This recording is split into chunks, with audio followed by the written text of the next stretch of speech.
नमस्कार मित्रांनो, हे आहे रेसिपी आमच्या दोघी ननंद भाऊजाची।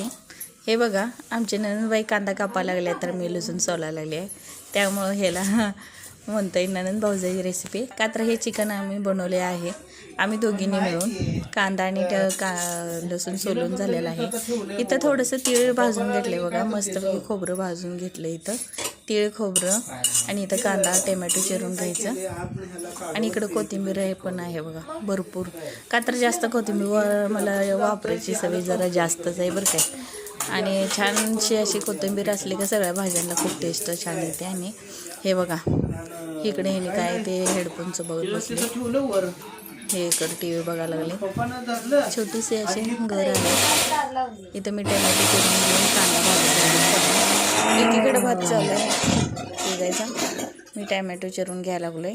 का तर टोमॅटो आणि कांदा पण मस्तपैकी भाजून घ्यायचा आहे, तोपर्यंत म्हटलं चिकन काढून घ्यावं आपण मस्तपैकी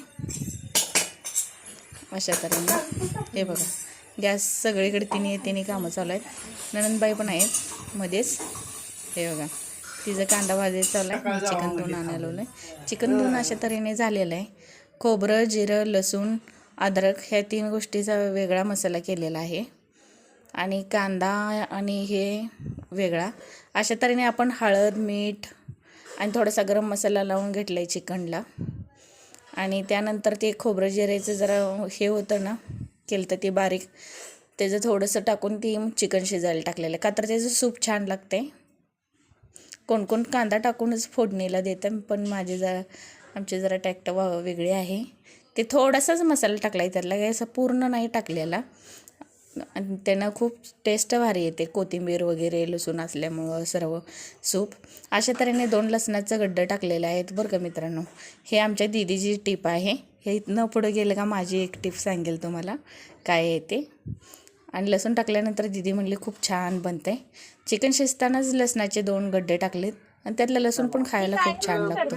अशा तऱ्हेने मस्तपैकी मॅश करून वाफ येऊस्तर उगा हे आपोआपच त्याचं चिकनचं पाणी सुटलेलं आहे, मीठ वगैरे टाकलेलं, तर झाकून शिजवून घ्यायचं आहे अशा तऱ्हेने मस्तपैकी। हे बघा किती छान झाले बघा, आणि चिकन पण मस्त होतं हे। तुम्हाला वाटलंच तर 2, 3, 4 किती पण लसूण टाकू शकता तुम्ही। अशा तऱ्हेने इकडं भाकरी चालू होत्या, एकीकडे चिकन शिजायला चालू होता, एकीकडे भाकरी दीदीच्या चालू होत्या। हे बघा, तयारी चालू होती, का तर चिकन संग भाकरीच छान लागते म्हणून सगळ्यांना भाकरीच केले त्या। इथं आता सुक्या चिकनची तयारी चालू केली आहे। जे होतं बघा, कांदा टोमॅटो सर्व मसाले एकत्र बारीक केलेला ते टाकलं आहे इथं थोडासा सुक्या चिकनसाठी। आणि सर्वात आधी त्याला तेल सुटूस तर चांगलं भाजून घ्यायला लागलं बघा। हे बघा, आणि इकडं रश्श्यासाठी ठेवलेलं आहे पातेलं। हे बघा, त्याला छान जेवढं भाजचाल ना तेवढं छान। इथं थोडंसं तिखट आणि चिकन मसाला टाकून घेतलेला आहे आपण। हे बघा, चिकन मसाला आणि चटणी छान तेल सुटेपर्यंत मसाला भाजला ना, त्यात थोडंसं चिकनचा रस्सा जे सूप असतं ना ते टाकून घ्यायचं, आणि मग अजून जरा भाजून घेतलं का त्याची टेस्ट खूप छान येते। आणि मेन म्हणजे करपत नाही बरं का, किती जण तर काय करतात असंच हे करतात, असं केल्याने मसाला करपत नाही आहे, थोडंसं असं पाणी टाकल्याने। हे बघा, छान बनते मग ग्रेव्ही। आणि ह्यात चिकन टाकलं का व्यवस्थित चिकनला लागतं आहे, पण चिकन फ्राय चिकन ग्रेव्ही कसं पाहिजे तसं बनतं आहे। कशी वाटते तुम्हाला आमच्या दोघींची मस्तपैकी रेसिपी? हे बघा, तिचं चाललं होतं मध्येच काहीतर भाकरी करून झाले तिच्या सर्व। हे बघा, तेल सुटले छानसं, हे बघा किती छान सुटलं। अशा तऱ्हेने आपण तेल सुटल्यानंतर त्यात चिकन टाकून घेणार आहे बरं का मित्रांनो। हो का, जेवढं लागतंय तेवढं चिकन त्यात टाकून घ्यायला लागलं मित्रांनो। हे बघा किती छान झालं, का तर पातळ मसाला असला ना पटकन चिकनला लागून घेतलं जातो, हे असं छानसं मॅश होतं आहे वगैरे। आणि थोडंसं आटवलं का ते आपोआप सुकं चिकन बनून जाते बरं काय मित्रांनो। हे बघा थोडंसं नमक कमी पडलं तर थोडंसं टाकून घेतले. आवडल्यास नक्कीच सर्वांनी लाईक आणि सबस्क्राईब आणि शेअर करायचं आहे, सर्वांनी सपोर्ट करायचा आहे. हे बघा मस्त की अशी कोथिंबीर सर्व केलेली आहे. कसं वाटायला लागलं आता, छान दिसायला लागले का नाही? बघा जेवढी ग्रेव्ही होती ती पूर्ण निघून गेलेली आहे ह्याच्यामधली. हे असं किती छान दिसायला लागले बघा ग्रेव्ही. हे आमच्या दीदीची आणि माझे मिळून रेसिपी आहे बरं काय. त्यामुळे ननंद भाऊजा असे रेसिपी दिलेलं आहे. इथे आपल्या रश्श्यासाठी पातेलं ठेवून घेतलेलं आहे. 2 चम्मच तेल टाकून घेतलेलं आहे. आणि जे आपण मगाशी मसाला केलेला होता ना, एक्स्ट्राचं ते शिल्लक ठेवलेलं आहे. तेच मसाला आपण टाकायला आहे. हे बघा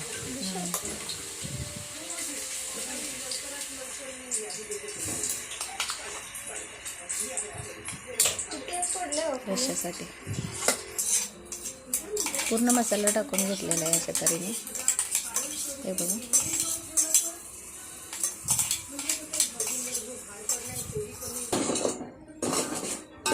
आता याला तेल सुटेपर्यंत परत भाजून घ्यायचं आहे छानशी. ह्याच्या एक गरम मसाल्याची पुडी टाकलेली आहे, त्यात सुहानाचा मसाला वापरलेला आहे. आणि त्यात हे बघा हे बघा हे असलं आपली गावठी पद्धत असते बरं काय. ना 1 स्पून ना 2 स्पून ना काय, अंदाज 25 चटणी असते. चटणी सर्वजण असेच टाकते, त्यामुळं ह्याचा काय मी अंदाज सांगू शकत नाही. सगळ्यांनी तुम्ही आपल्या आपल्या हिशोबाने चटणी आणि मीठ वापरू शकता. हे बघा हे रश्श्याची अशी मस्तपैकी तयारी झालेली आहे. यात पण असा छानसा मसाला तेल सुटूस तर चांगला, जेवढा तुम्ही मसाला छान छान भाजचाल ना तेवढं एकदम मस्त होणार आहे. अशा तऱ्हेने आपण चिकन आणि रस्सा टाकून घेतलेला आहे. थोडंसं पाणी कमी पडलेलं आहे बरं काय. आपण अशा तऱ्हेने थोडंसं पाणी साईडला गरम करून घेऊ आणि मग टाकू. हे बघ घट्ट झालेलं आहे असं. इकडं साईडला पाणी गरम करायला ठेवलेलं आहे. पाणी गरम झालं का आपण ह्यात टाकी. मी हमेशा काय करते माहिती आहे का, पातेल्यावरतीच पाणी ठेवून हे करत असते, ओतत असते जेवढं पाहिजे तेवढं. पण दीदी पण होते ह्या रेसिपीमध्ये, तिची थोडी पद्धत माझी थोडी पद्धत अशी चालू होती. त्यामुळं ना मस्तपैकी असं हे केलं, हे पाणी टाकलं. आणि हे आता मी काय केलेलं आहे माहिती आहे का, थोडंसं ज्वारीचं पीठ मी लावले असल्यामुळं ना एकदम रश्श्याला घट्टसरपणा एकदम छानसा येतो आहे. अशा तऱ्हेने आम्ही सगळ्यांना वाढलेलं आहे. हे माझी टिप्स होते ज्वारीचं पीठ लावणं. हे पारंपरिक पद्धत आहे. आणि आवडल्यास लाईक आणि सबस्क्राईब हे नक्की करायचं आहे चॅनलला. हे बघा सगळ्यांना ताटं करायला लावलेलं आहे अशा तऱ्हेने छानसं. अशा तऱ्हेचे छान छान व्हिडिओ बघण्यास सबस्क्राईब आणि लाईक नक्कीच करा. अशा तऱ्हेने बाय बाय तुम्हाला सर्वांना. आणि पुढच्या व्हिडिओ पाहण्यास सबस्क्राईब करा.